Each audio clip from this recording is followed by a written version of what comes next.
మండలం దేవీపురంలో వందలాది మంది భక్తులు వచ్చి మహాలక్ష్మమ్మ వారికి ప్రత్యేకంగా ఆఖరి లక్ష్మీవారం సందర్భంగా జరిగిన క్షీరామృత పంచామృత అభిషేకాలలో పాల్గొన్నారు. శ్రీమేరు ఎదురుగానున్న హోమశాలలో జరిగిన మహాలక్ష్మి సహస్రనామావళి హోమంలో భక్తులు ప్రత్యేకంగా పాల్గొన్నారు. ప్రతిరోజు జరగవలసిన వారాహి సహిత చండీ హోమం కూడా జరిగింది. విశేష పూజల్లో పాల్గొన్న అమృత కన్యా గురుకులపు విద్యార్థులు ఇంకా భక్తులందరూ గురుమాత దీవెనలు అందుకున్నారు. దేవీపురం ట్రస్ట్ సభ్యులు రమా ప్రభాకర్లు భక్తులకు ఎటువంటి అసౌకర్యం కలగకుండా ఏర్పాట్లను పర్యవేక్షించారు. మార్గశిర మాసంలో ఆఖరి లక్ష్మీవారం ఈశాన్యంలో ఉండేటువంటి మహాలక్ష్మీదేవికి ఉదయం నుంచి పంచామృత అభిషేకం, షోడశోపచార పూజ, లక్ష్మీ అష్టోత్తరం ఇవన్నీ జరిగాయి.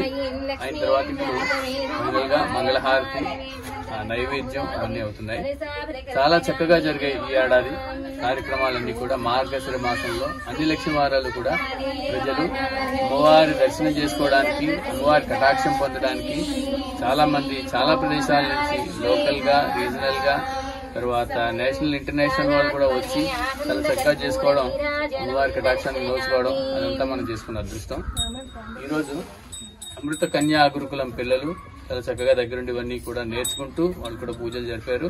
మార్గశిర బహుళ ఏకాదశి అవడం వల్ల దత్తాత్రేయ మందిరంలో కూడా దత్తాత్రేయుల వారికి పంచామృతాభిషేకం జరిగింది. చాలా చక్కగా చాలా మంది కూడా పాల్గొన్నారు. అదేవిధంగా వాహన పూజ కోసం వచ్చిన దగ్గర ఉండేటువంటి గ్రామస్తులు కూడా వాళ్ళ వాహనాన్ని ఈరోజు చేసుకున్నారు. అమ్మవారి సంరక్షణలో ఇటువంటి జరుపుకోవడం మహా అదృష్టంగా భావిస్తూ అందరికీ మంచి జరగాలని, కోరికలన్నీ నెరవేరాలని, మనోవాంఛావలసింది జరగాలని దేవిపురం దీవిస్తోంది. శ్రీమాత్రే నమః, శ్రీ గురుభ్యో నమః.